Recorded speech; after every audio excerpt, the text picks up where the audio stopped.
It's the World Pokemon League, #1 draft league you could ever see.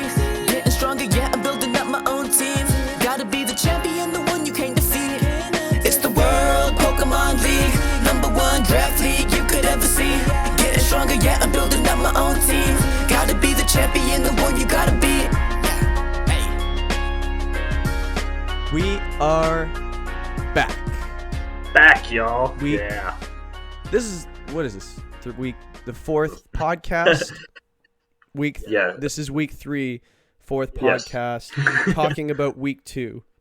We can count. Yeah, can you believe that we're a quarter of the way through the season? How about that? Yeah, that's actually we really need to extend that. It's like, hey, we're gonna do 8 weeks, and it's just scrambling. Yeah. No, right. it's crazy. Man. Yeah, we got a couple interesting things about the significance of what's called wins and losses and records. Based on the first 2 weeks in history and wins are good, losses are bad. Well, in this case, yeah. Not all the time. Like, if I lose this week, you win. That's right. And when you lose, I win. Can we tie? That's the question. This ain't soccer, bro. Thank God. Sorry, football. It's football. Anyway, I am not a soccer guy, so. Shout out to the Europeans in the group. Unless we just run a bunch of recoil moves in our match, and it's just like, well, we're gonna finish 0-0. That's right. But Jay, how you doing? I'm feeling a lot better this week. That's for sure. Yeah, you got a nice bounce back win, didn't you? Bounce back. You bounced back. We have to find a new name for the week 3 podcast. That's for sure. That's right. No, it's yeah, getting that first one can be I'm glad it came week 2, obviously, but yeah, and I think every team except for I think 3 have a win. I think so, at least of the ones that have played. Cough, cough. Great oh my Marsh. God, Shadow. yeah, we'll try to pull our punches on that, but tisk. That's right. All I have to say. Okay, so how do we want to start this? I don't know. Great segue. Right. Wow, crazy. We have a new record that was set this week. Just literally read our notes. Podcast, right. possible title. Title. Oh, man. Now, how about that? Glary Moltres for the clutch performance. Okay, you can't say that because you did it. You have to let me tell you, and you're like, stop it. No, I'm not saying me. I'm saying Glary Moltres living on like 3% to win Game 3. That is a clutch performance. Dude, you're the best at getting low rolls against you. That was not a low roll. We calced it. Remember, or I did. we would, yeah. If you survive on 3%, it's just like. Yeah, if you're not 100%, you survive on 3. I think that's either lucky or unlucky, depending on what your vantage point is.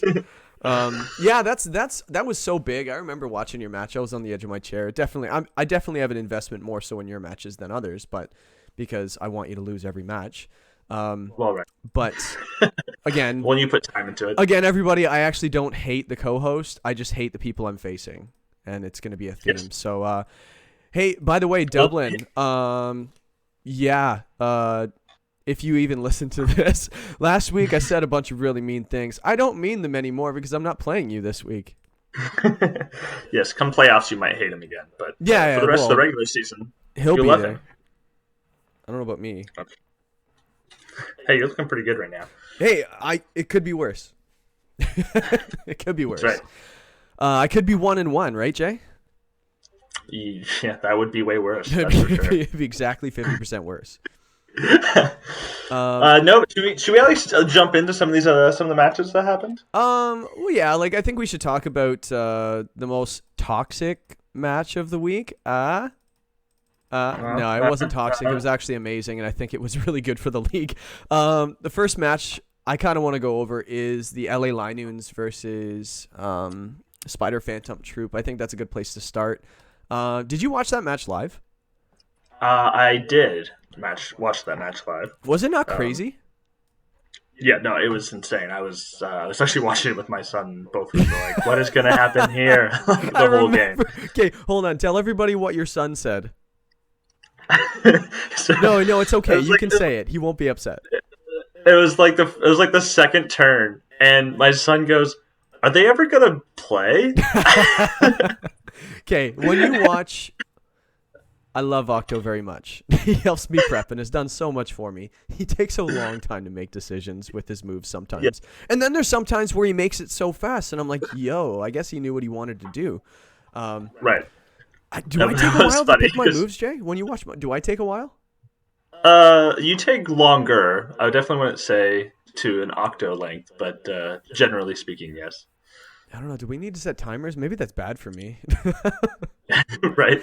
I find Uh, some moves are pretty easy to make. Some decisions are just like, oh yeah, this is what we're gonna do. And then there's sometimes yeah. where it's just like, okay, let's really think about this because I'm behind. Is there any way I can bring this back? But yeah, let's dive into the match. So, Octo versus LA Linoons. I was actually really hoping. I'm gonna try not to say bounce back more than I need to. You need a I counter. what's that? So we need a counter on screen. We need a counter. Yeah, somebody start writing these down. Every time we say and every time we say bounce back. Yeah, please don't. Yeah, the Linoons, I really wanted him to. I don't feel like he played terribly week one. I just feel like there was more, and boy, did we ever get it. Yeah, Like, he played a great match, and really, I mean, Octo we know is one of the best players in this league, and he was taking a long time because Linoons had yes, him on his back for a little bit, and obviously it's Octo, so he battled right back into it. But man, it was a great match all the way through. yeah. And Octo, I think it would say more so than anybody. Yeah, he definitely he respected his opponent for sure. Like I remember talking to him before the match and stuff. He was just like, I'm not sure what he's gonna do. I think I've got him, but I'm not sure what kind of curveballs he can throw me. And yeah, he got one game one, and Octo seemed to adapt. And even games 2 and 3, they were fairly close. Game 3, I think, kind of got away from him, but game 2 was Yeah, incredibly close. But when you face a guy like that, you can't really make mistakes. But let's get into what happened. Game 1, LA Linoons came out and he led Meg Mortar and Clefable and used Belly Drum. Not Ultra Mag Mortar. exactly a strat to expect when you see Meg Mortar, but he had redirection and he made it work. So Exactly. that +6 attack on Meg Mortar, yeah, it's not as high as his special attack, but when you get +6 or +6, It doesn't matter at that point. yeah, Like it doesn't matter if you're a anybody wishy, can like take if these. you're a what's it called, Toxapex belly drum. It doesn't matter. It's gonna be pretty strong, and I think Octo was just kind of caught off guard. He almost brought it back. I'll give him that. He almost brought it Yeah, back. I think it went like 15 turns, didn't it? I think it did. It kind of came down to that Toxapex doing what Toxapex does and just stalling out a grindy win. I mean, there was some clutch moments in there. The max guard to stop the electric train going up because so Magmortar used max lightning into Wishy-Washy, and if the electric terrain goes up, then Clefable doesn't fall asleep, Oh, from and Yawn. I think that game is over a lot faster. But yeah, Octo definitely battled back and made the plays to get into position. But yeah, that Toxapex was It was impressive. proved. Yeah, Yeah. and not something you usually see in doubles. So it was kind of interesting to see. We've always talked about how if somebody could use Toxapex in doubles, that'd be great, and someone finally used it pretty well. I'd Yeah, he say. did. It was great. It was really good. The game 2.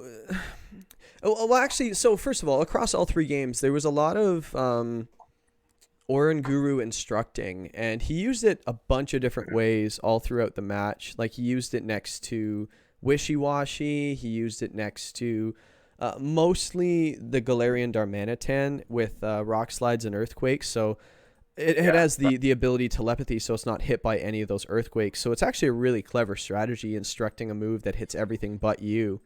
I thought that was really cool.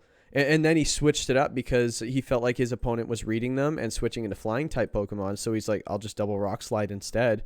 And I think that's actually what won him game 3 for the it most was. part. Yeah, I think Linus got a little. He had a cycle that was working, and Octo called the right time to mix it up and really obliterated. I think a was it Tornadus that was switching in. Yeah. Yeah, it was. It's one of those you use the same pitch too many times in a row, and finally they caught up to it and hit it out of the park. Ooh, and baseball that's kind of what reference. happened here.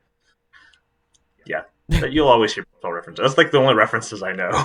So I wonder how many baseball references we can make in this in this podcast. See, and everybody just post them and just say which ones you caught and which ones went over your head. You won't know. Like a high fastball. Is that one? High fastball went. Oh man. No, but it was a nice. Linings. I think he's got to be feeling the heat a little bit, starting off 0-2, but I think he has what it takes to string a few wins together. Don't say it. I didn't. He didn't say it. I knew you were gonna. It's like, oh, you might bounce back. No, man. I'm. Let's just say I wouldn't be wanting be facing him week 3.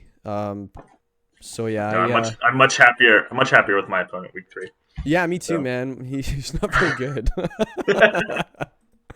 So that's it with the first game. Is there anything else that happened in that first game? I think there was a double max guard in game 2. You don't see very often, and there was actually a really neat. I don't know if you want to get into that. Like, I don't know if that max guard was a huge deal. Usually double protects and double max guards happen late and they decide the match. I don't know if this one did. Right. What do you think? It's hard to tell because it was so early. I mean, people's strategies change greatly as, if Cinderace goes down there, which I can't remember if it would go all the way down or not, but like everybody's strategy just kind of gets altered slightly. It definitely hurts, and it put Octo it basically brought Octo back into the game at that point. But I think it was too early to really say whether or not Octo would have found a way back in anyway. I know he set up Trick Room right after that, and that Trick Room was huge. Yeah.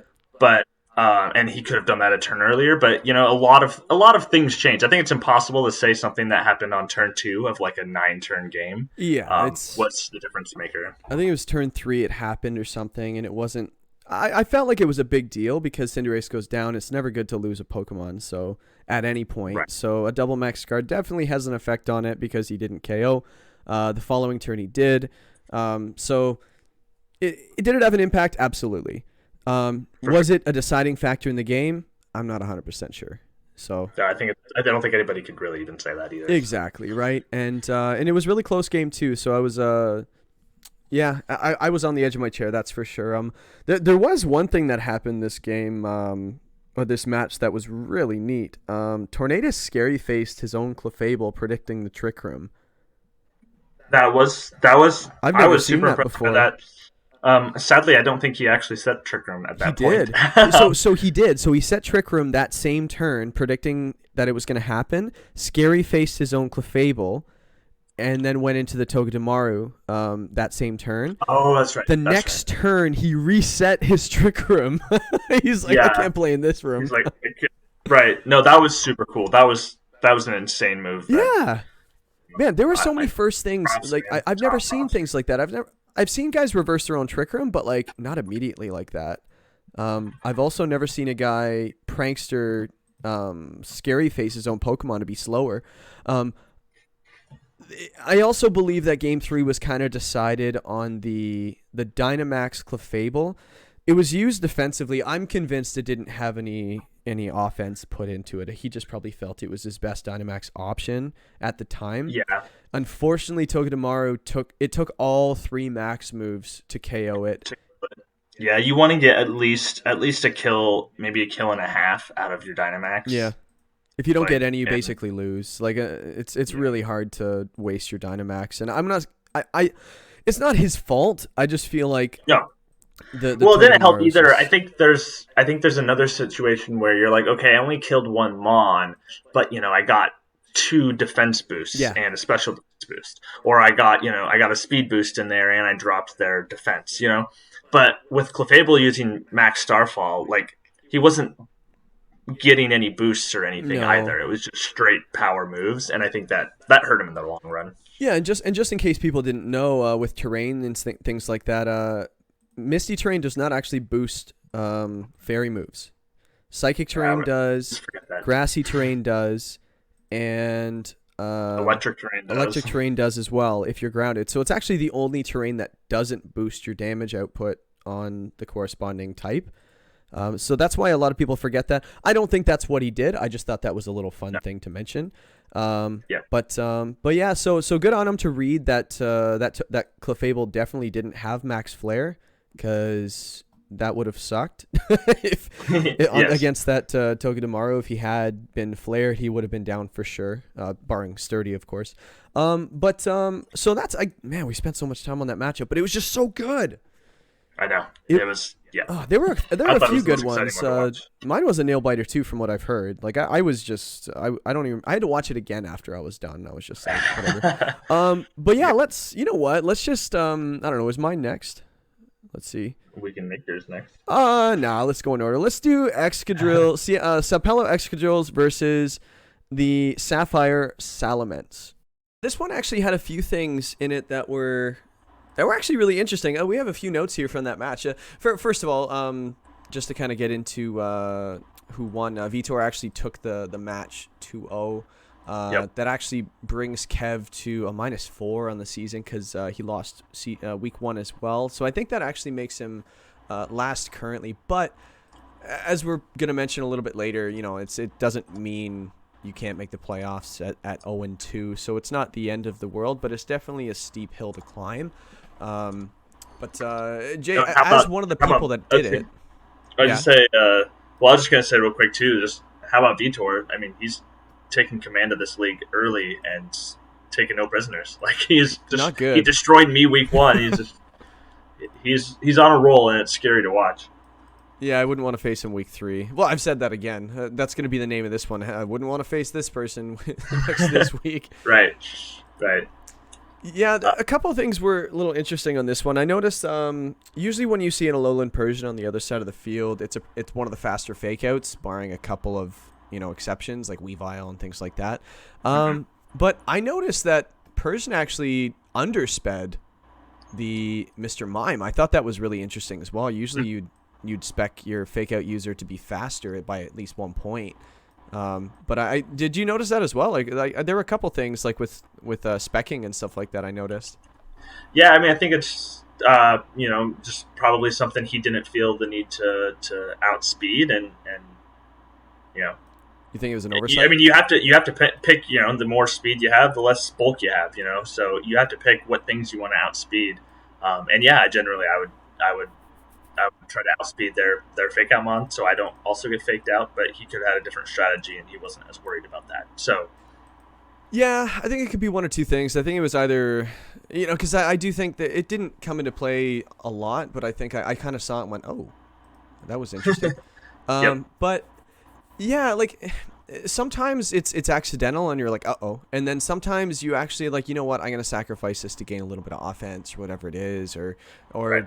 Things like that. So that was just one thing. But I think Vitor just kind of put on a clinic in his match. Like I think he does that he makes good players not look the best, right? So, like we'll look at last week, right? It's just, like you're the defending champion, right? And you didn't have your best match against him, right? But he definitely didn't make you look like a repeating champion.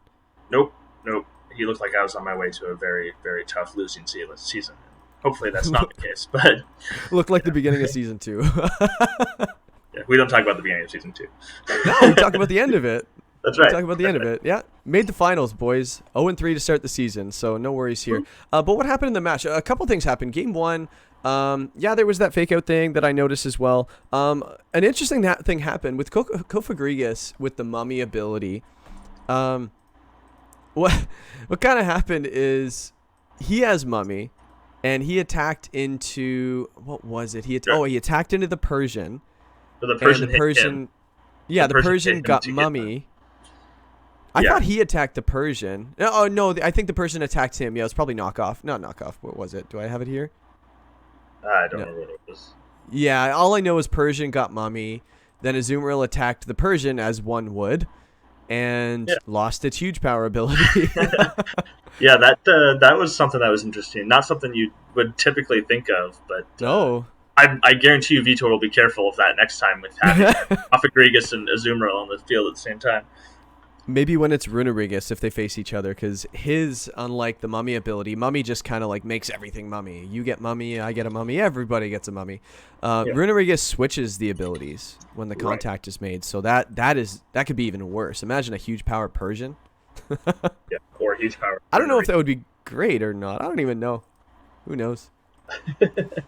Yeah, and a couple things happened, but like it was just a standard clinic with Vitor. I think, like, I think Kevs has a good team too. He's got a really nice Mega. He's got Landorus T, which is really good. Sableye Persian.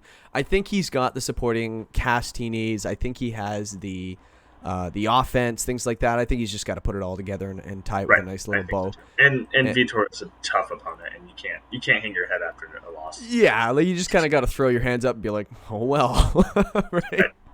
Like I got to face him later in the season, and I hope that I don't finish. I hope we don't go into the podcast following going, well, it happened. He hurt you real bad, didn't he? Yeah, he hurt me real bad. Yeah. Yeah, that's the Vitor effect, right? But again, there's not a whole lot really to get into in this match. I think it was over fairly quickly. We did see Special T-Tar again. That is a thing. Yeah, it's good. Yeah. Yeah. Well, especially on Vitor's team because he has a lot of physical attacking threats. And usually you just lump Tyranitar in with that, but no, he's not afraid. He's only used Special T-Tar this season, so I don't think there's any way you're going to be able to predict which version of T-Tar you're going to get any given week. Well, and that's the thing. When you have like a bunch of really good physical attackers, I don't think Vitor has it to an extreme, but like sometimes when you build a team, you're like, well, I don't want to lean all on one side physical or all on special. You want to kind of like mix it up a bit, just in case you get walled by something with either an Iron Defense or not Amnesia, but a bunch of Max Quakes could make it really hard for you if you're leaning to one side. But yeah, I think sometimes you look at your team, you're like, I kind of have to run this special. I don't really have a choice. Well, and with the weakness policy, and he's ran weakness policy both weeks too, and weakness policy just can make anybody's attack decent, and so the special side is a little bit weaker, but with a weakness policy, you're not even really hardly going to tell a difference. It's going to destroy things regardless. Yeah, base 95 for an attack or special attack is enough to work with weakness policy to make it really deadly. So I think, and people don't realize that, I think T-Tar's special attack is 95. I could be wrong. It's up there. Right. Yeah, it's with like Metagross and stuff like that. So I'm waiting for someone to run a special Metagross with weakness policy. Space. Hear me out. No, that could come. I think it's really cool. So a couple of really cool techs. Yeah, I think Game 2 just ended so fast.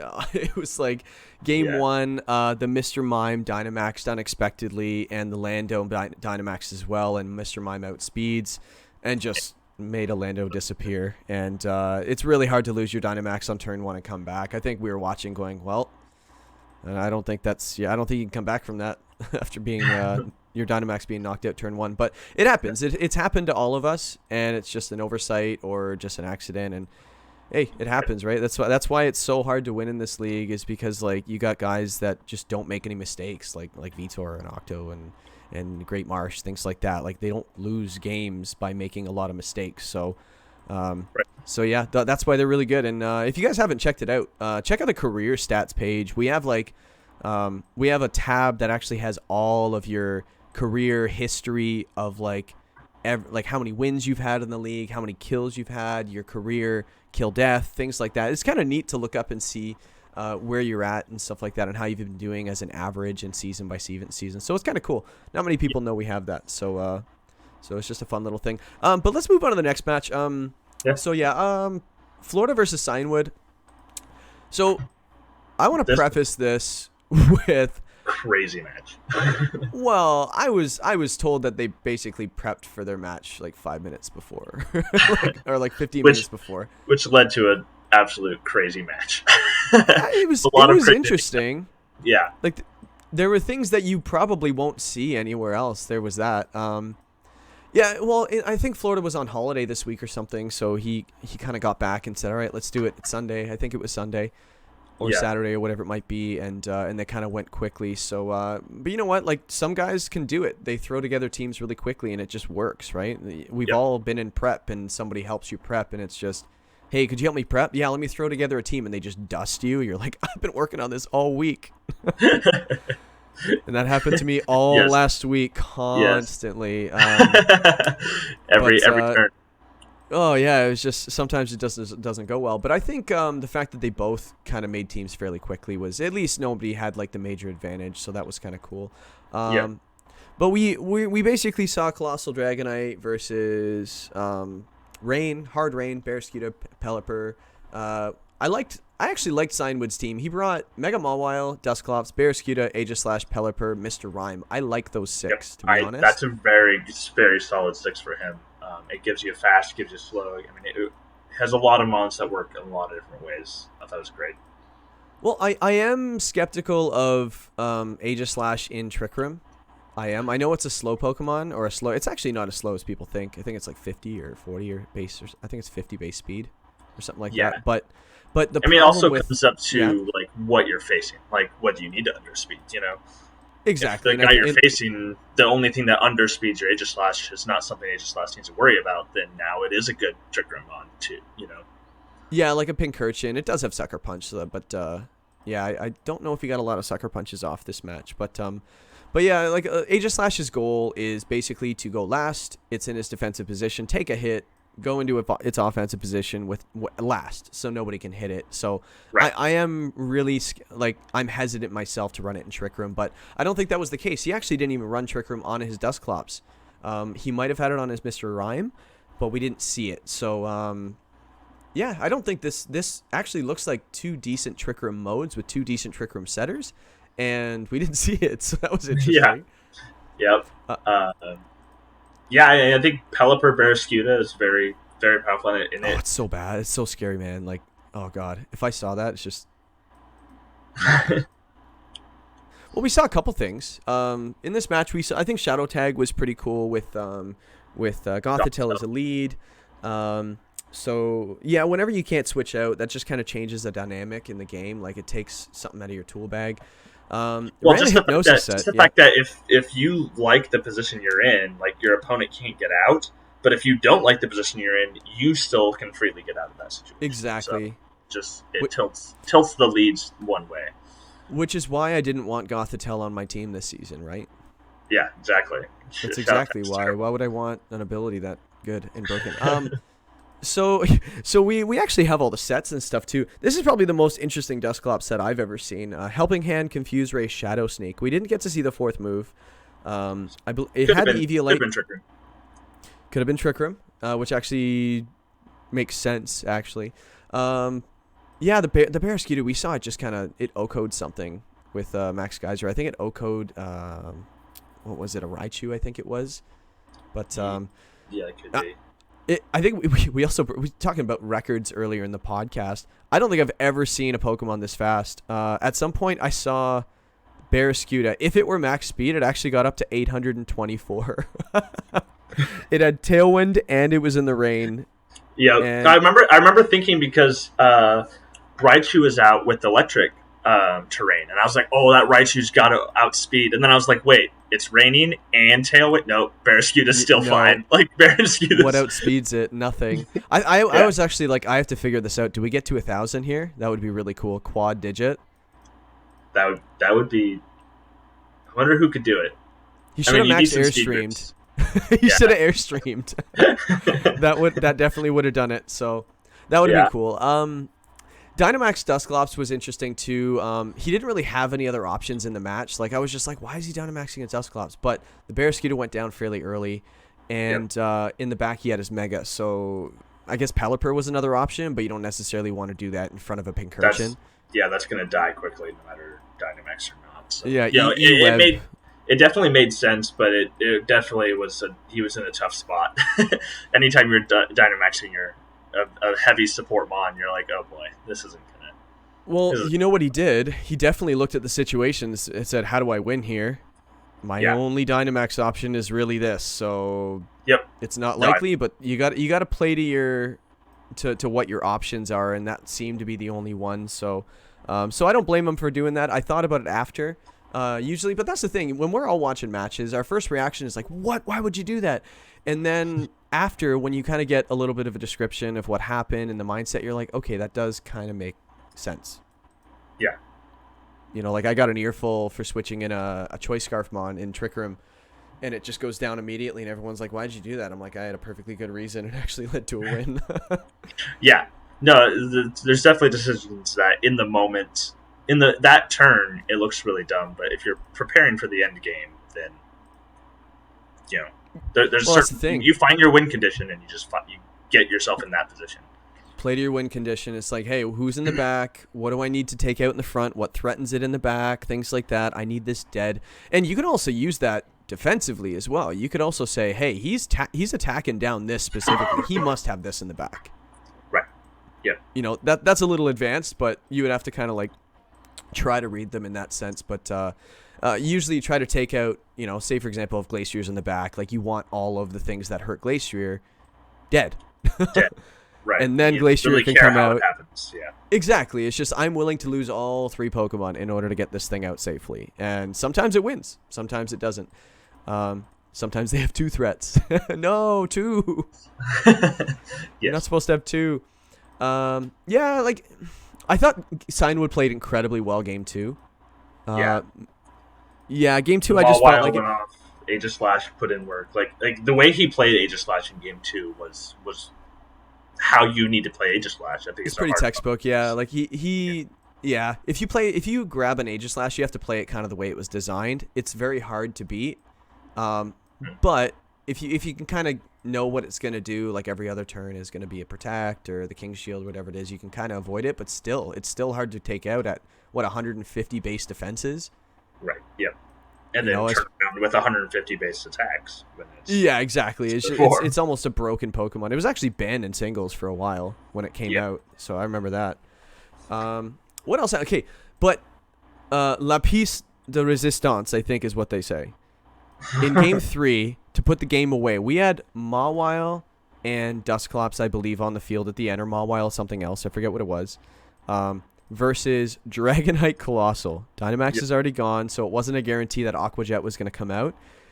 Mawile outsped the Colossal at the moment and was probably going to hurt it very badly. I don't know I don't know what moves. Like, what do we have here? We've got it probably would use Iron Head. I mean, it's neutral and does a crap ton of stab. damage. Yeah, exactly. Or play rough misses more often, so but it has it's a little play bit rough stronger. would have been resisted, so that's why I was saying Iron Head. Oh, I forgot. I always forget, man. I gotta watch the podcast again and do the WPL Academy and figure out my type. Fire resist fairy. Remember that.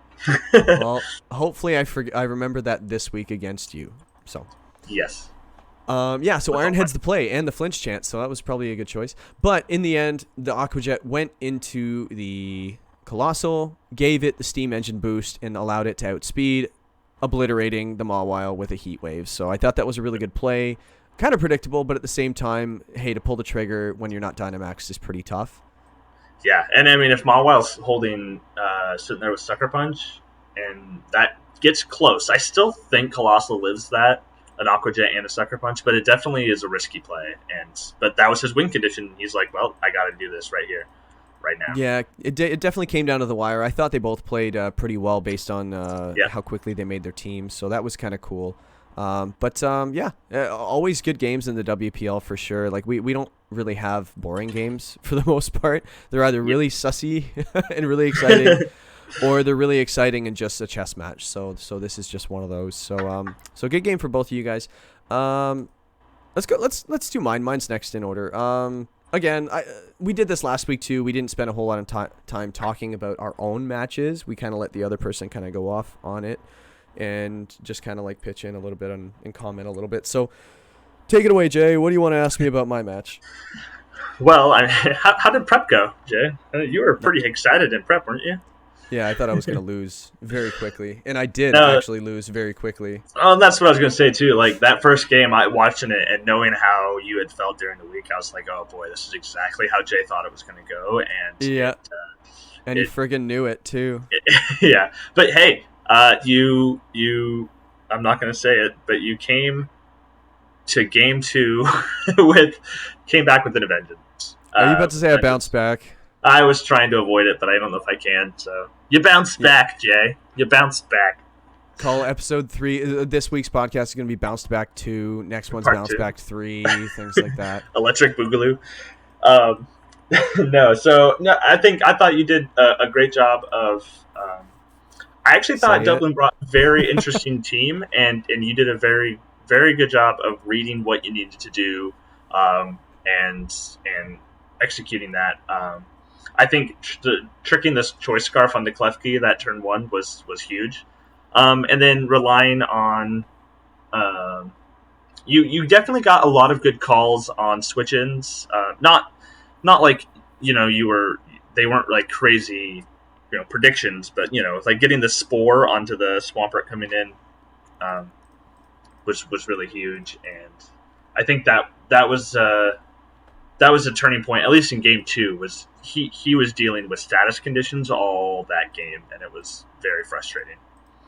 Yeah, and it's funny because that wasn't even the game plan going in. Like the game plan was to, what was the game plan? It was to, I think the Berserker Lucario was a lead I wanted to do because it gave me Fake Out and it gave me the Steely Spirit boost.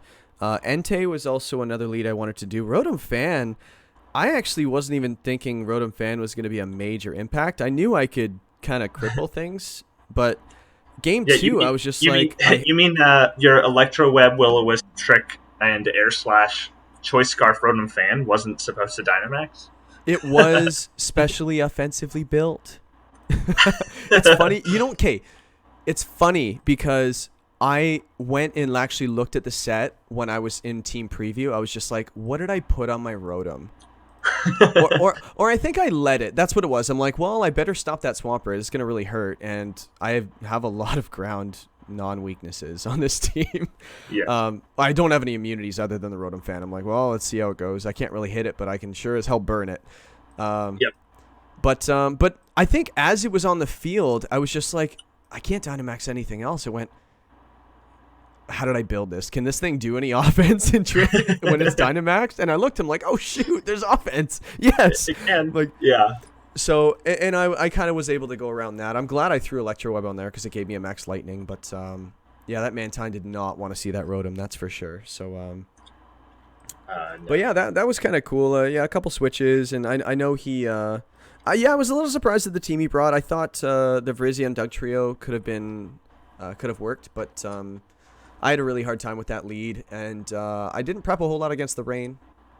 Klefki I knew could be a pain. I didn't really know what was going to have. Probably screens, which I guess, right. Rain Dance I knew was a possibility. It's funny, I didn't have Taunt on my team, and he had Mental Herb. But dude, I had friggin' no one knows this other than the people I prepped with, but I actually had room service on Glacier, and Trick Room wasn't brought. I didn't bring it. He didn't bring it. So I was just like, well, I guess room service isn't getting used. I got no item. Yeah, but I mean, Glacier doesn't necessarily need it either. I mean, any item is just cherry on top when it comes to Glacier. So, yeah. But no, then that game 3, getting that Max Strike from Berserker was the biggest change in that game. I think you got a couple of defense boosts, and then getting the Max Strike right as Doug Trio came in and allowing Entei to outspeed both his Virizion and his Doug Trio was definitely the turning point of game 3.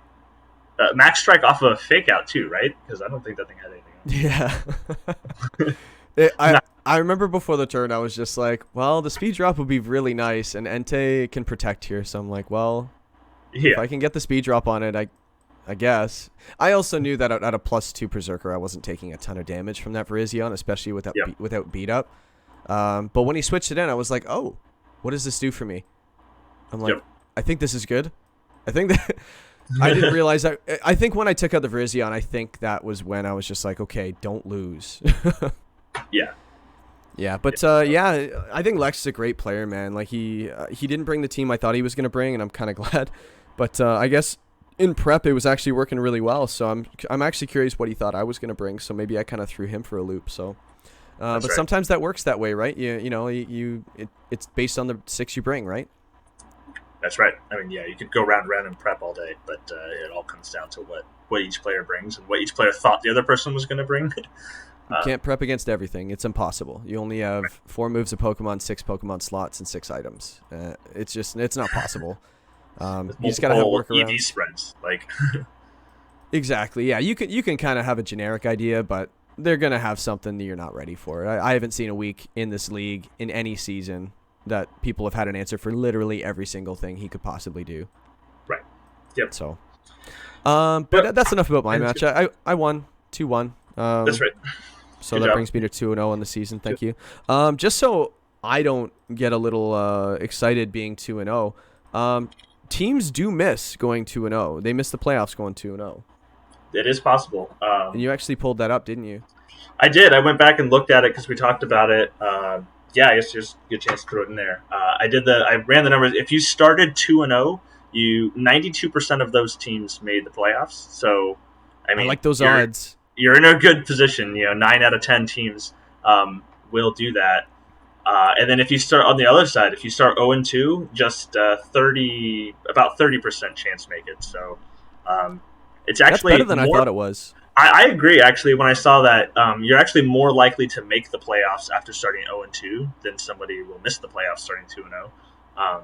So yeah, you're definitely not out of it. The 0-2 teams out there, you still have a chance, and a pretty decent chance. I mean, 30% isn't good by any stretch of the imagination.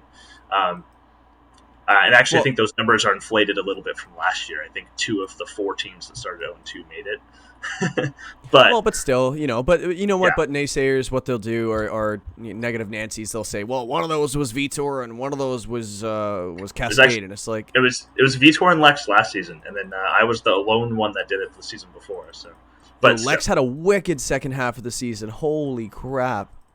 Yes, Last so did Vitor. Vitor started 0-2 and finished the season 6-2. So that tells you how Lex went, or how Vitor went.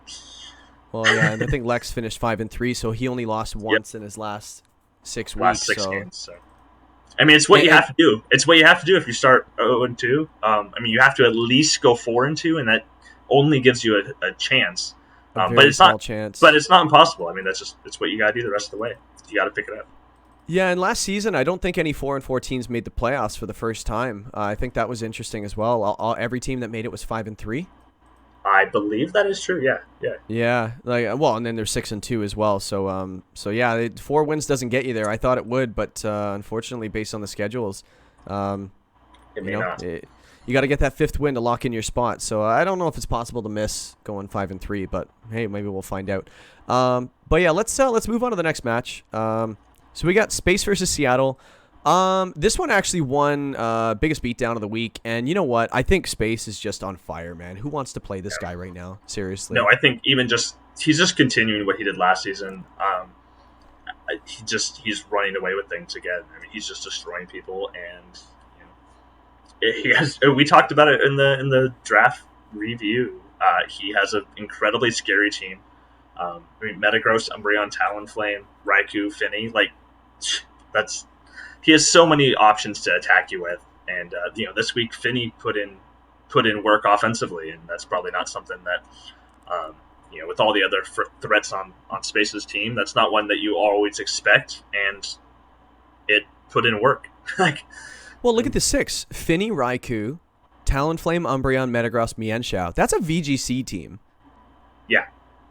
You could see that on the ladder. It'd be quite effective. You got Inner Focus, you have Fake Out yourself, a fast Fake Out. You have a Dynamax target in Metagross, also Finny, also Raikou.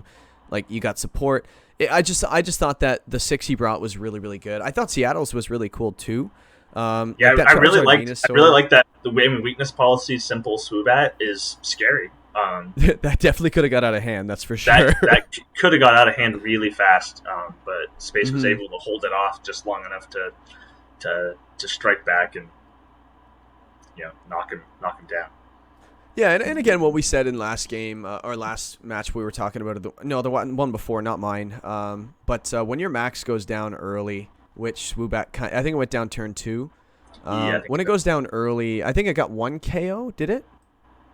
Yeah, it took out the Raikou. So. The Raikou took out 95% of its health or something like that, or 90% of its health turn 1, and then just I think Talonflame took it out. I forget who took it out, but yeah, when you lose your max early, it's really hard to come back. It did get to a +4 in the boost department, so that was really scary. I wouldn't have expected that. You can always count on Seattle to bring something interesting that can get away from you if you're not ready for it. So good on Space of handling that. What else we got? I think one of the big things was just Mega Charizard Y couldn't get going. Finney turned off the sun immediately both games, and I think that really crippled what Charizard could do. And Charizard don't want to see Finney. No. Charizard don't want to see, especially a Dynamax Finney. You can't Dynamax a Charizard Y, unfortunately. So that's a matchup you don't really want to see. And good on Space to put that position in his hands, right? That's not one you want to have. And that's that. Hey, you got to stress out your opponent, right? And I thought he did a really good job. So honestly, I've been on the wrong end of these matches before. They're not fun. Where you just kind of exhale. You're like, well, that was quick. That sucked. Let's move on. Yeah, that sucked. Let's move on to next week and try to forget about that. Hey, Jay, what is the shortest memory span of any living being on the planet? What is it? You know what it is. You played sports. Winners. Winners, yes. It's a friggin' goldfish. It's a goldfish. Well, more accurately, the answer is Jay Jingles over here. He has the shortest memory span of any living creature I've met, but... So let's continue talking about Florida versus Seattle. No, my memory is really bad, but at least I'm aware of it, so that's nice. But yeah, you gotta. In the end, I think what's it called? This kind of goes to Cavs a little bit. He kind of got beat pretty quickly this week too. You got to forget about it and move on to the next week. Don't get unmotivated because of it. Just smash your opponent the next week, like I'm gonna do this week. Yeah, we'll see about that. Yeah, we'll see about that. Why do you even care? Oh, wait a second. I'm facing you. Yeah. Huzzah. Next game, Kyogre Canucks versus the Safahil of Orichalcos. Did I say that right? Close enough. It's close. Yes. Yeah, it's close enough. Safahil versus Kyogre, two teams that really, really needed a win this week. Because this is the first game of the week, I think, right? His first game? I think it was. Yeah, I think they got into it early. So I think it was like Thursday or something on the week. That was kind of cool that they played early. Yeah, the game with Blastoise, Safahil brought Shell Smash, Water Spout, Blastoise. That thing is always scary. Always friggin' scary. Yeah, and Kyogre did a good job of playing out of it. Got a little bit of luck in there with the Will-O-Wisp miss, and then Milotic getting that sucked. A boost. That was kind of the turning point of Game 1. I feel like it wasn't yet decided at that point. I think when that Will-O-Wisp happened, it was like, oh no, what's going to happen the rest of this turn? And then I think we saw like the Dynamax was still lasting. He didn't eventually get burned until the end of the game, but it was too late by that point. So, hey, sometimes that's how she goes, boys, right? When that happens. But I think both really good players. I think, hey, you know what's funny though? I actually thought the Blastoise lead did really well. Even though he lost, I would have let it again. I would have too. I think it, yeah. Hey, here's my thing. You try to stop it, right? Yeah, and I think some of that is, I think you get in your own head sometimes of how, well, that didn't work. And sometimes you almost have to go back and be like, actually, the lead kind of did work. Just some things fell the wrong way throughout the game. I would have liked to have seen the Blastoise come, but I think it did come. It did come. It just wasn't the lead in the Shell Smash and that. So it was almost more interesting is the fact that Kyogre didn't change up his lead,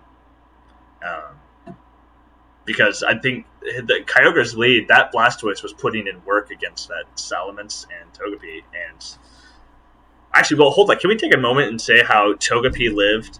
What was it, a +2 full health Water Spout from a Blastoise? Yeah, I thought that was interesting too. That must have been like Max Spadef, Eviolite, because that egg is pretty strong, man. He didn't crack that egg. Ho ho ho. Ho ho. Ho ho zing. Game 2 though, like I think the game kind of looked a lot worse than it did. Or the match looked worse than it did because Game 1 was incredibly close. Game 2, it was. I just think because it's just, again, it kind of gets away from you early, and that Mega Salamence is just a beast, right? Then the Max Blastoise comes out. It's pretty much too late at that point. So, it did get interesting, though, because I think he got a crit on the D-Max Terrakion, but it ended up dying to Life Orb as well. So I was like, oh, no, okay, never mind. Yes, but if that would have done a little bit more. I mean, I don't know if it was a roll or not with the crit, but because I mean, it dropped him down to almost nothing, and I was like, if that Terrakion falls there, that game, it could have gone back in his hand. Could have went right back into Spiel's favor. So yeah, there was definitely a couple of turning points in there. And yeah, you're right. I think it was the whole match was a lot closer than the stat sheet says. Exactly. Both of them were in it all game. Well, you look at it and you're just like 2-0. He had this. No, I don't think Kyogre was comfortable at any point. So no, I don't think he was. No, yeah, and it's just a really good match. It sucks that he's 0-2 because of it, Spiel. And dude, he has to face Vitor this week. Yeah, not somebody you want to face in that situation. No, you're trying to crawl out of the basement, and you got to face that. So hey, anything could happen. I think Vitor is beatable too. He started 0-2, but he seems to be kind of hot right now. So you don't want to face the hot hand. You also don't want to face a really good player when you're trying to crawl out. So I think he's got the team to do it. I do. I do too. I haven't looked at the matchup yet, but we'll get into that a little bit later when we talk about the previews. But the last match we'll get into because we only have 7 to talk about, Jay. I'm so sad. 7? Oh, man. Why is that? We only have 7 matches to... Hold on, let me count the teams. 1, 2... Hey, wait a second. We have 16 teams in this league. Divided by 2 is... let me get my Carry the 1. Divide by 17. Wait a second. No. Yeah. We had a... not a no-show, but we had conflict. Scheduling. We had an oops this week. Yes. But it's a good thing I'm not Jadolf Hitler, so I'm able to reschedule and show a little bit of mercy. How many podcasts have you been wanting to pull that one out? Huh? You know what's funny though? It just came to me right now, and I'm like, oh my god, this works. Show me in the comments if it works or not. No, but yeah, so things happen, right, guys? Just letting you know, if something happens to scheduling or something happens, just send me a message. Send your opponent a message. Let me know, and we could always push it into the next week. If it goes more than a week and you can't fit a game in 2 weeks, you're getting an L. Just saying. No, and I know Shadow had some things going on this week, but also, I mean, guys, however much fun it is to have half the matches on Sunday, I will say that this is one reason not to schedule something on a Sunday. That's one thing I'd recommend to everybody. If you can schedule your game for like a day or 2 before the end of the week, that's probably ideal. Like one of the first things I said to Lex this week when I was talking to him, saying, "Hey, when are you free?" He says, I'm free most of the time. When are you free? And I said, well, Friday, I'm available. Do you want to go Friday? And that way, worst case scenario, we can push into the weekend. He says, sure. Friday comes along.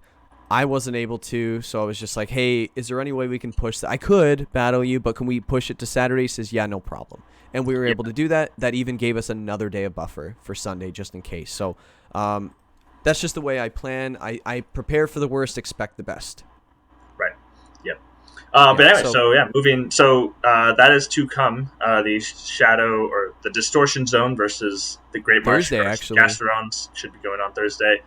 So we'll have to probably mention that one in the next podcast. Tune in live on sports. No, I'm kidding. I don't know when they're battling. I just hope they do. Yes. But yeah, the last one we'll be talking about here, Texas Land Sharks versus myself, Cascade Illusions. Worst game of the week. It was just horrible. No one played well. You both lost.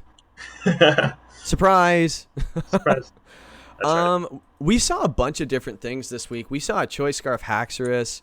We saw a Choice Scarf Tentacruel to counter the Choice Scarf Haxorus. We saw a record-setting Moltres. That was really cool. We'll get into that. And a double max guard. This game kind of had a little bit of everything, didn't we? Or didn't it? So shut up, Jay. I want to talk about your team. This is my match to talk about. You could just unplug for a second. So everybody, now that they're gone, wasn't this game terrible? No. Okay, Hey, I hear you. I'm playing him this week, everyone. I'm supposed to say these things. And Texas is the following week, I think. So maybe I'll do them both at the same time. So we got Cascade versus Texas. Game 1 started off with a Haxorus lead. I believe you led it with Sigilif too, didn't you? That's correct. Yeah, so Tailwind Snarl, I think, was the first turn, and that set you up to kind of cripple that Lele and the Alakazam, which was nice, which as a result actually allowed the Haxorus to survive a turn 1, which means it gets another Snarl off. So that's a -2 on both of them. So kind of set you up with the Tailwind and the -2. It was a 2-0 win, so it actually didn't look as bad as it was, but I think after those 2 Snarls, I think the game was basically over. Yeah, it was actually technically it was only a 1-0 win, but oh yeah. yeah. Once I had the Tailwind up, I got Moltres got the Airstream off, and then the next turn I got the Weakness Policy off, and it was one of those situations like we said before. It was like I was, I have to, my Haxorus and Sigilif put in valiant efforts, but on the stat sheet it definitely looks like they didn't do anything, but they were crucial in setting up my late game and was able to basically run through it from there at the expense of, unfortunately, losing those 2 early in the match. Yeah, absolutely. And again, it's not a sexy win with a 1-0, but hey, I don't think it was ever in doubt at that point in game 1. But how about the adaptation, the adapter, the adaptability, or the adapter Texas. Words. No, that's Choice Scarf Tentacool was the perfect counter to my lead. To your Choice Scarf. You Choice Scarfed your Choice Scarf. Right. Yeah. But then we had, once Kartana gets going, the game's over. Once you got that first Beast Boost, I'm like, I don't know if Jay can pull this back. And you didn't. So I guess that's game 2. A nice handy win. Those are always nice. And game 3 was, that was really an interesting game. That one was what it made one of my favorite matches of the week was yours. Because of that game 3, I think you kind of had control game 1. He had complete control game 2. And game 3, who knows? There was a survive on 3%, which could have been a roll. Could have been a high roll to get it to 3%. Who knows? But then Moltres just kind of went off, right? He stopped you from getting Tailwind up, so the speed control wasn't really there on your side. Yeah, and you double max guard. It wasn't in the sense we saw with Octo versus LA. It was a double max guard. You max guarded, and he max guarded in the same turn. And it was just like, ooh. Really that was a turn that I was afraid that if he doubled into Moltres, he had a chance to kill it, and so I figured that's what he would do, because he still had the speed control at that point.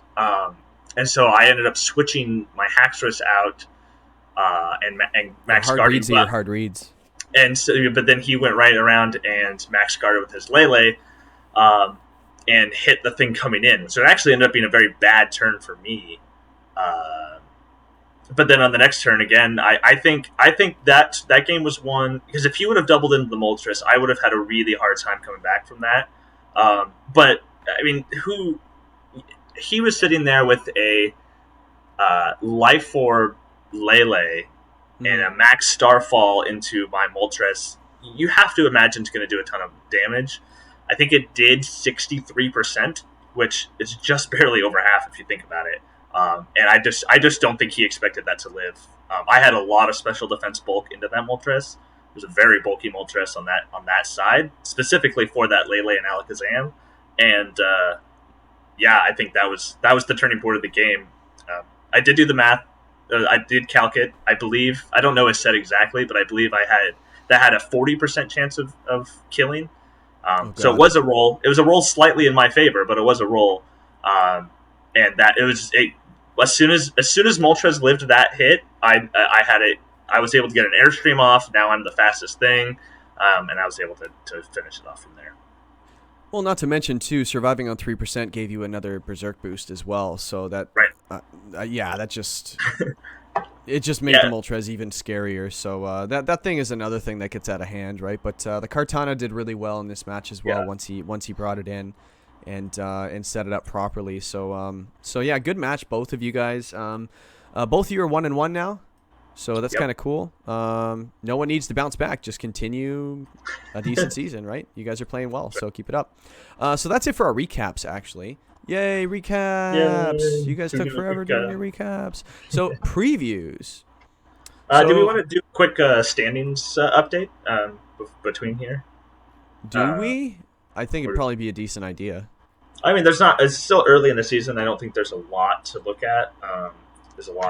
There's a handful of 2-0 teams, a handful of 0-2 teams, and a lot of people in the middle. And there's a couple of 1-0, 1-0, or 0-1. Yeah. Well, we're not going to talk about them. No, they don't have a standing. No, I think Space. I mean, basically, I think all you really have here is Space and Vitor are way out in front. They each have a 4-0 victory. They haven't lost a game yet. You and Octo are also undefeated, but do have that loss and not quite the tiebreakers. A lot of people in the middle. It's going to be a dogfight in the middle. It always is. And I think you got Cyanwood, Spiel, Linudes, and Sapphire. They're all the only 0-2 teams, but I think all three of them have the potential to bounce back. No, I mean only Sapphire is without a game win at this point, which is definitely going to change. I don't think there's going to be very long. We have to wait for that. Nope, I don't think so either. So yeah, I think that's all there really is for the standings. Yeah, like I just think everyone's playing just really well. Even the losses, like everyone's still playing well. Like for example, Seattle, like we were saying that was a pretty commanding win, but he's still 1-1, and he kind of smashed his week 1 opponent too, right? Right. I forgot who he played. Who did he play? He beat him pretty good, didn't he?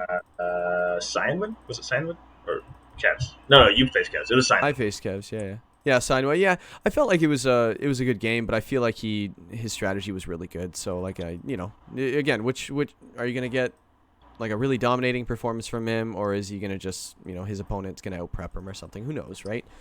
I mean, to literally anybody any given week. So that's why we. Well, it's gonna happen to you next week, but that's a whole nother thing. Texas versus Great Marsh. We don't know what his record is right now, but Texas is 1-1. They've never played. Actually, this week, there's only one game. There's only one rematch in the entire. Everyone is playing a new opponent they've never played, excluding playoffs. Like the matches we got are Texas Great Marsh. That is including the playoffs. Oh my god! That is including the playoffs. Texas versus Great Marsh never played. Vitor versus. Actually, this one was surprising. Vitor this versus was Ant-Man. The most surprising. Vitor and Ant-Man, and I guess those two can correct me if I'm wrong. But I went through the each of the season stat sheets. They have not played each other. They've both been around since season 1 and have 4 not seasons. played each other. 4 seasons of playoffs and regular season, which is a total of a possible 8 times 4, 32 plus. I think Ant-Man made it's once. 3 seasons, three full seasons. Oh, this is season 4, isn't it? Yeah. Oh God. Welcome to season 6, everybody. I can't remember what season we're in.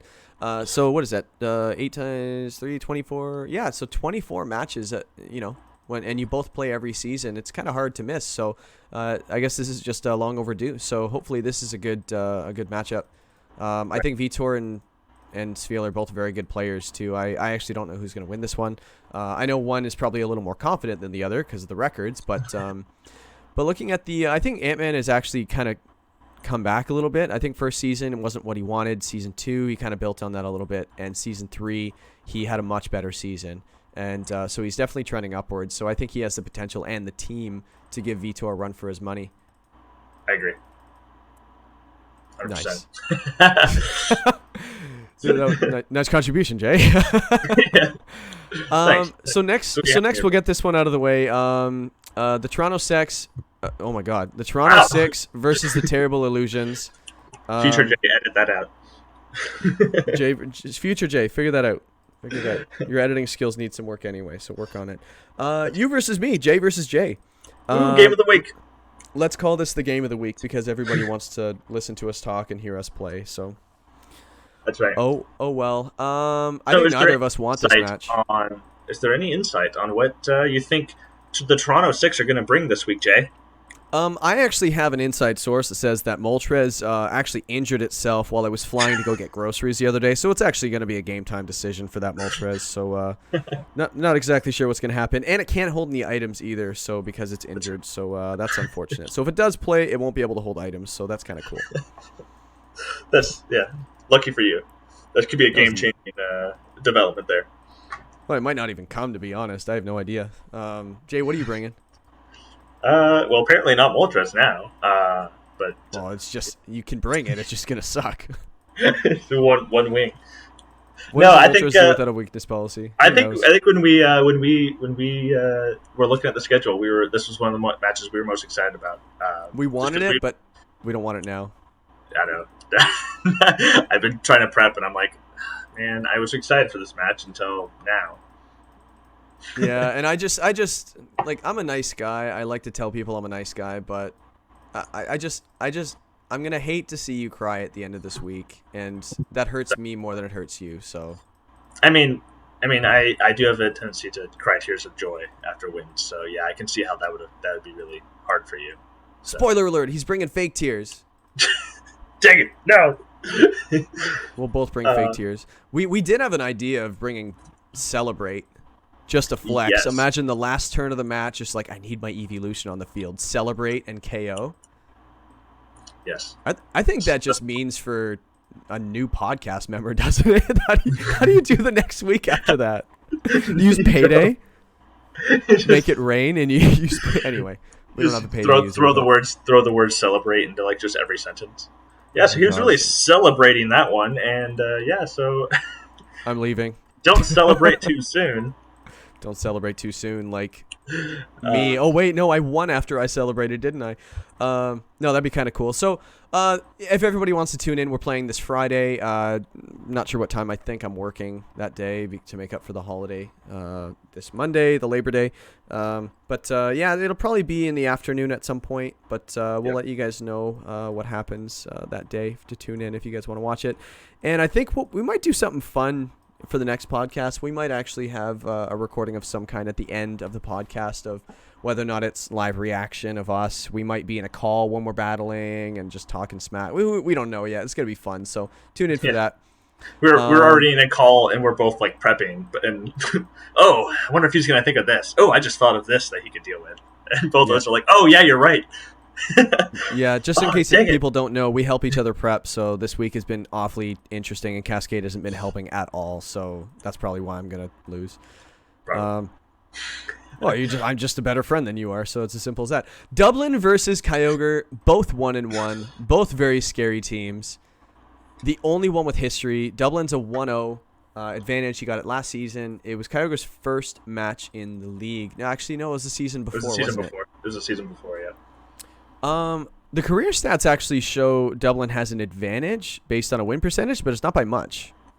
No, I agree. And actually, I didn't even think about this until just now when you said that. This is a possible preview of our championship picks. I didn't even realize that, actually. And yeah, Dublin's my champion pick, and Kyogre's yours. So I think we'll get an early view of who clearly is better at this whole predicting thing. Well, Kyogre has to win, obviously, because I don't want to be wrong. Yeah, but a lot of things this week are going to happen that you don't want to.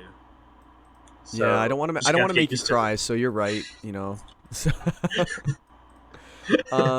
yeah, that one's going to be an exciting match. I think both really good players, both really good teams. Like I think Kyogre's, you know, he had a good showing last week. Dublin, I feel like he had a good showing as well. It's just, you know, I ended up outlasting him in the end, so I wouldn't count him out by any stretch. It's not like you're catching anybody on a down or a crazy up either. So another matchup of two last season playoff teams.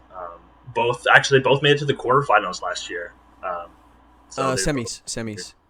That's what I meant. Yeah, they both lost in the semifinals. So yeah, you beat Kyogre and Dublin Vitor lost to Vitor.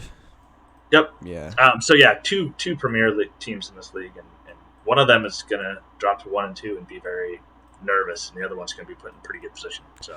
You know what? I don't think 1 and 2 really makes you nervous. It sucks to get that loss, but you know, I think going 1 and 2, same thing with somebody that's 0 and 2. If you win this week, I don't think you're too sad. You know, I think it's just a stepping stone. I think if you're 1 and 2, you're just like, I better win next week. You know, right. You don't want to go 1 and 3. But yeah, like I don't think any of them are in panic mode at the moment, right? Like no, and I don't think you should be, but you definitely are feeling a lot more comfortable coming out of week 3 with a winning record versus a losing record. I always feel good winning. I don't. It's not good losing. I hate losing. I hate losing more than I love winning. Well, I hate to lose my first match in week 4, so that would, yeah. Hey, that's what I did last year. Yeah, did you start 3-0 last season? I did. Wow, good for you. Yeah, except I finished the season 2-3. So Yeah, not going that way this season, is it?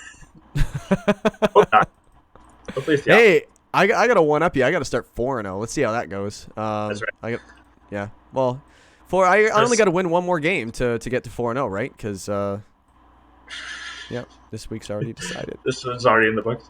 No, speaking of starting 4-0, Space City's on its way to do that. I think it's very realistic City versus too. Florida. I think this is gonna be a good match. Yeah, I don't want to count out Florida, but I wouldn't want to play Space right now. No, Space is on a roll right now. Screw and that. Yeah, I am glad I don't believe I faced him during the regular season, and I'm not sad about that. Well, I rigged it, so that was the case, right? Oh, So- that's true. That's right. I forgot we did that. So Well, that was the match I had to delete so you and I could play each other. that's right. I didn't do that, everybody, just full disclosure.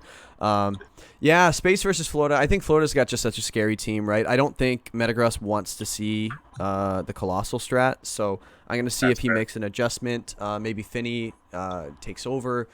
Yeah, I just think they both have so many tools, and other than that frickin' Gothitelle was just terrible. You know, That's right.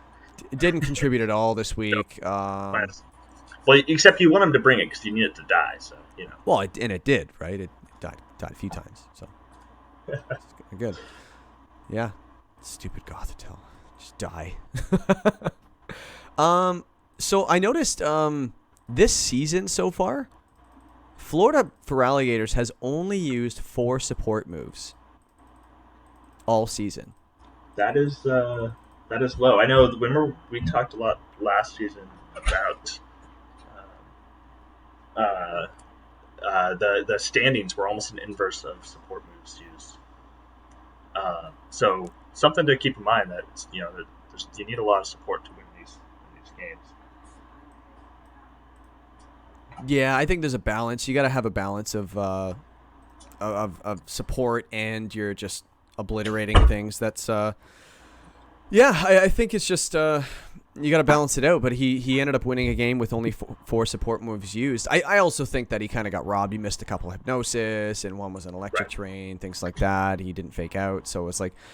I think he definitely had the options to do it. He just didn't come up. So I'd expect that number to rise. But I thought that was an interesting little fact that he's only used 4 the entire season. I'm pretty sure, what's it called? Oran Guru used more than 4 in one game this easy. week. Yeah. Yeah, easy. I think he got to he's probably leading the league right now, which actually we should probably look at the end. But yeah, so good game between those two. I'm actually really looking forward to them. They usually play late in the week on the weekends, so based on schedules and stuff. And yeah, watch out for Space, man. Watch Yep. out for Space. He got his first 4-0 in the history of the league last week, actually. That was his first one. I didn't realize that. That's Yeah, pretty cool. I think I mentioned it to him, and he's just like, "What? Oh wait, that was? Oh my god, yeah." So he's definitely getting better. I'm gonna say it every week, man. Yeah, for He's sure. probably got the most momentum out of everybody next to Vitor, right? Vitor's been consistently good, but I think Space is just He's on the his up and way. He's on his way to a championship. I think that's for sure. I think he's eventually going to get one, and he might be closer than some. But next match, let's get into Sapphire Salamence versus Distortion Zone. Both teams are winless. Actually, we don't know because Distortion Zone hasn't played. yet. Yeah. Well, maybe if he did, we'd have an answer to this, but now we're lying. He is winless. That's not wrong. He is winless. He's We just don't know if winless. it's 0-1 or 0-2. But no, I think both these guys need to win. And well, again, we don't really know because we don't know exactly where Distortion Zone is at. Yeah, I think I wouldn't be wanting to play Kevs in desperation mode, and I think being 0-2, you're kind of in desperation mode. You need that win this week for sure. So Yep. I can see some shenanigans being brought by him and might throw him off guard a little bit. But also, every week we talk about Distortion Zone's roster and how powerful it is, right? Like he's got the support with that Whimsicott. He's just got crazy offense. So I think it's going to be not fireworks. I said fireworks last week and it was stupid. It's going to be exciting. It's going to be It's going to exciting. be exciting. Yeah. Yes. It's gonna Maybe be we a should move on. great match. It's gonna be a great match. I'm looking forward to it. I like watching all of you guys play. By the way, I really do because the stuff I see you guys All do, matches. all Yep. matches. You know, like first of all, it's Pokemon. What's there not to like? And second of all, I get to see stuff that I've never seen before. I saw the lowest damage move I've ever seen from a max. Lowest damaging max move I've ever seen. It was in game 2, Kevs versus Vitor this week, and it was 5% of Yeah. Persian's max health. It was from a max strike from a fake out into a fur coat Persian, which doubles its defense in case anybody didn't know. So it did 5%. I've never seen a max move do that low. That was insane. Yeah, that was hilarious. But I enjoy little things like that, but that's Pokemon, right? Yep. But the next match I want to go over is Cyanwood Cyndaquils versus the Spider Phantom Troop. Two teams going in the opposite direction at the moment, but that could change quickly. yes. It was actually one of the only transactions this week, or was it the only transaction? We no, did miss a there's one- transaction, didn't we? There was there's one more. later. There's one more after that. The last two matches both had a transaction. Oh, that was it. Okay, I thought it was for some reason. I thought it was another team that did it, but they're coming. So Mega Gengar was picked up and dropped Mega Sceptile on the Spider Phantom Troop. How do you feel about Octo having a Mega Gengar? It's scary. Mega Gengar is a very it does a lot of things. Typically people think of it as more of a glass cannon, but that's not all it does, especially as a Mega. There's a lot of support moves that it gets. You start thinking Parastrap strats. You start thinking, just Gengar is scary. It's very, very scary. And I think it was a great pickup by him. It was clear that he hadn't even brought Sceptile yet. I don't think it even showed up to the 6 on either of the first 2 weeks. So it wasn't fitting with his team nicely. So we went out and made a change. And I think it was a good change. Yeah, I thought so too. I liked the Mega Sceptile. It would have been really cool. I know that he had a couple of options with it. It was another Lightning Rod user, so it was expendable there with the ability. But that Mega Gengar, Shadow Tag is just really scary, first of all, and 170 base special attack is just not something to take lightly as well. I think Mega Gengar, people don't realize what kind of a move pool it has too. It can fill any role except for a physical attacker on your team, and even then I bet it would do it well. So I'm looking forward to seeing that. Hopefully he brings it this week. That'd be kind of neat. I always liked seeing new things used. Cyanwood again. I think he's 0-2 right now, but he's playing really well. So we'll see how this goes. Yep, I'm excited. You look at it's 2-0 versus an 0-2. Two teams going the opposite directions, but I'm still excited to watch this game. I'm excited to watch every any game. I'm just excited for any game. And next week we get to see LA Linoons against Seattle as well. We saw a really cool match with the Linoons against Octo last week, and I just want to see what he does this week because I was on the edge of my chair the whole match. And Seattle, I think he has the capability of doing the same thing.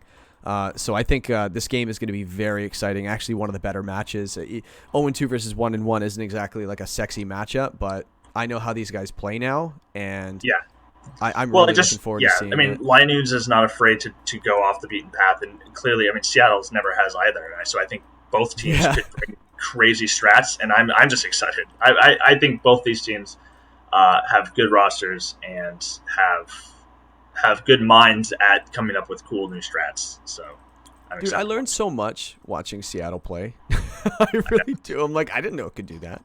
I didn't know it could do that. Oh, that's we're all better players watching Seattle play. So, and Octo and Vitor. Well, everybody. Yeah, the more you watch, the more you pick up. Some guys just beat you with what they got, and some guys get really creative. So that's really fun as well. Another free agent move there. The Linoons dropped Mega Garchomp and acquired Mega Lopunny. So my Mega Lopunny. I know you must be a little sad after that. You know what's funny? A couple of guys actually messaged me that, and I was just like, honestly, I just wanted to see it used. I'm glad someone grabbed it. I messaged him after. I'm like, yo, you know all the things it could do? It could do this, this, this, this. Nice. Yeah. Well, then Linoons. I think Linoons has proved that he can do cool things, and I think Mega Lopunny is full of cool things that he can do. So. Oh, it does everything. It does so many different things. So I'm not going to give away too much, but let's see. So that's actually it for the last matchup. Hopefully they're all friggin' played this week. We'll see. Yep. Should we redo the Great Marsh versus Distortion Zone preview because it hasn't been played yet? No, we shouldn't do that. Everybody wants to go home. If you're home, hey, just pause it and listen to it another time.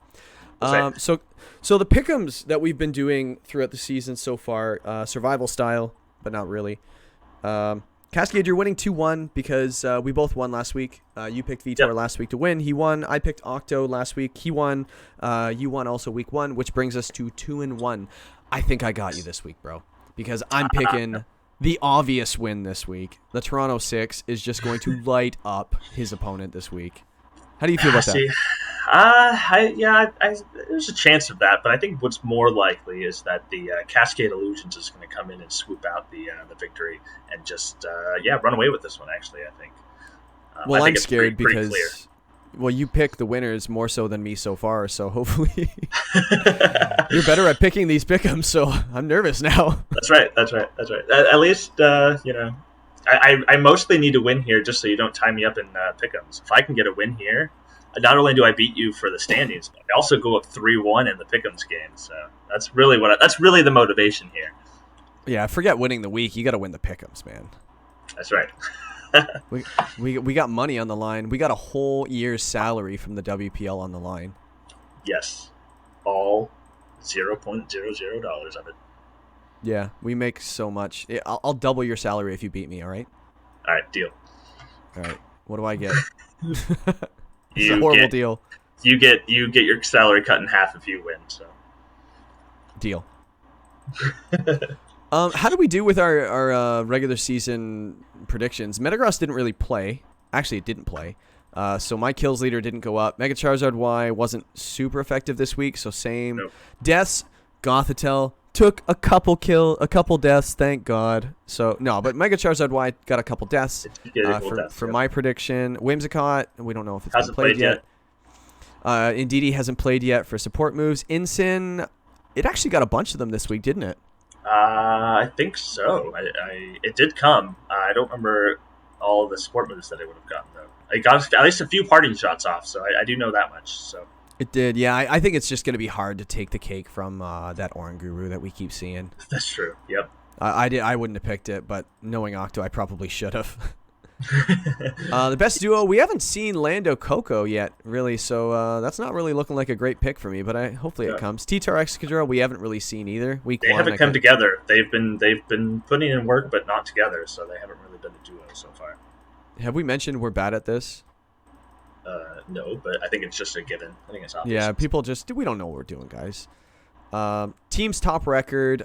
You've actually got the advantage because you picked Octo, Spider Phantom Troop to lead the league in wins and finish top seed, including tiebreakers. Kyogre still could do it. He's 1-1. Yep. I'm glad he won this week. But and champion, you got Delvin Delmise. I got Kyogre as well.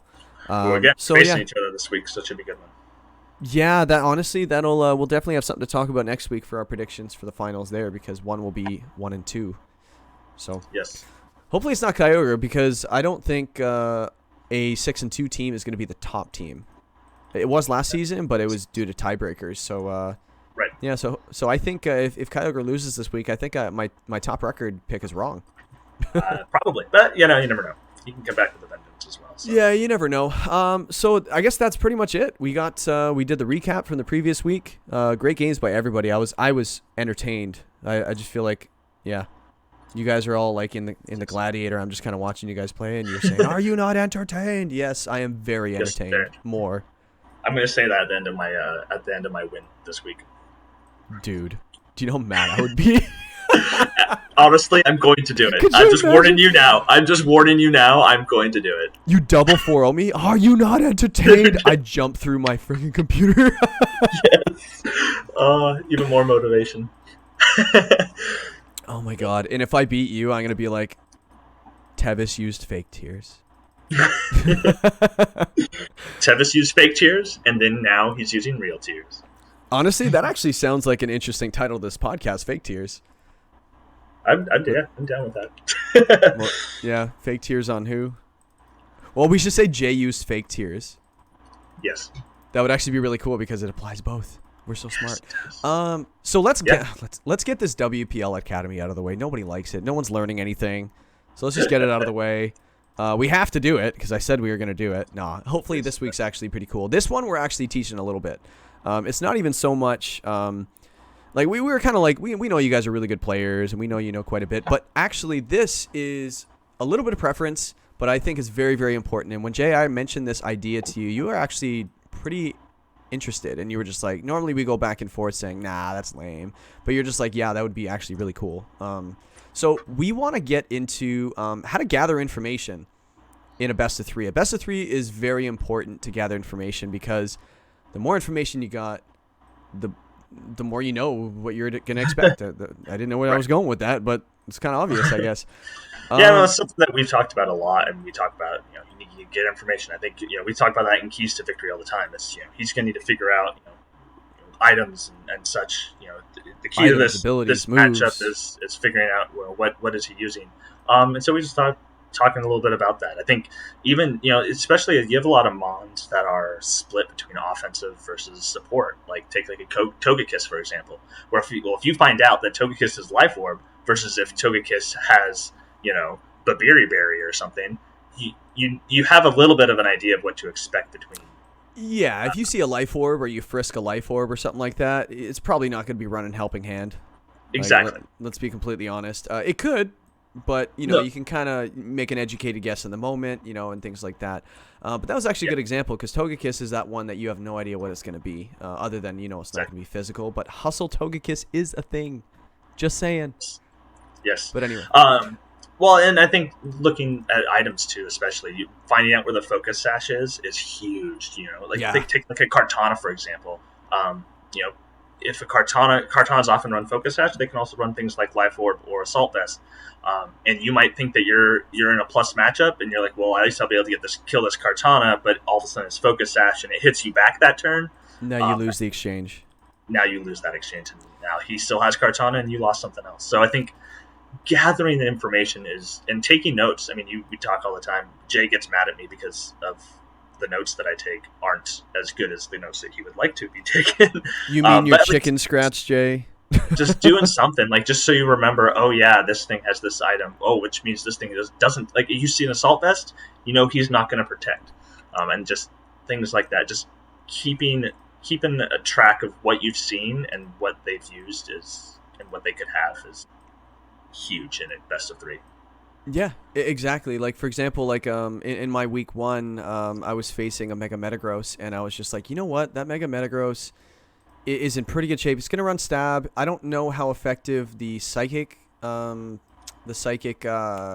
is, for example, for damage against my team. I don't know if he's going to bring it. He ended up bringing Expanding Force. But I also thought, I'm like, you know what? Thunder Punch would be a really, really good item to have, or move to have on it because of my Primarina. And sure enough, I think he actually had it, didn't he? I would have to go back and check, but yeah, it was just, I don't know, maybe I was just expecting it. But for example, like, you kind of go, if you see Iron Head, you're like, okay, there's there. And if he uses another move, you're like, okay, that means he probably has Protect, first of all. And things like that. He probably has another move. He might have Bullet Punch, things like that. Another thing is if he has Bullet Punch, he might not have Iron Head, for example, because he's already got the Steel Stab. So, but just little things like that. But let's get into how do you gather information. So, how do you find out what items are used in a match? Yeah, well, first of all, Frisk. Like, Frisk is one of the best abilities. Frisk coming in, even if it's, sometimes you might want to just lead something with Frisk just to get that information in game 1. You may not even have a great plan after that, but just getting that information is huge. Well, yeah, like, if he has a Pinch Berry. Yep. Or we can find out Frisk what it. weakness policy is, Yeah, exactly. Sometimes items really win you a match by being sneaky, right? Like, I saw a guy run Absorb Bulb on something, and his partner used Surf, and he was like, okay, now I've got a +1. If you know that, you're probably not going to attack in, you might be careful with your water attacks, right? Knowing that it's coming or it could be in the back row. things like that. So and also like Babiri Berry to resist to half the damage of a steel type move. If you know it's got it, you might hit it with a neutral attack to do more damage. Things like that. It definitely could win you a match by finding out what items are on a Pokemon, such as a Mental Herb. You're not going to taunt it. A Seed from Terrain, Psychic Seed, Electric Seed, Misty Seed, things like that. If you know it's got it, it just stops you from setting that terrain.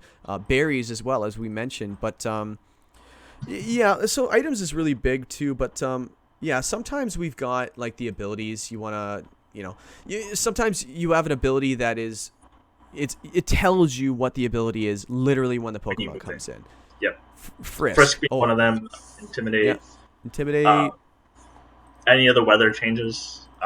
Mold Breaker is a big one because the thing with Mold Breaker is it doesn't do anything right away like Frisk or Intimidate or weather changes.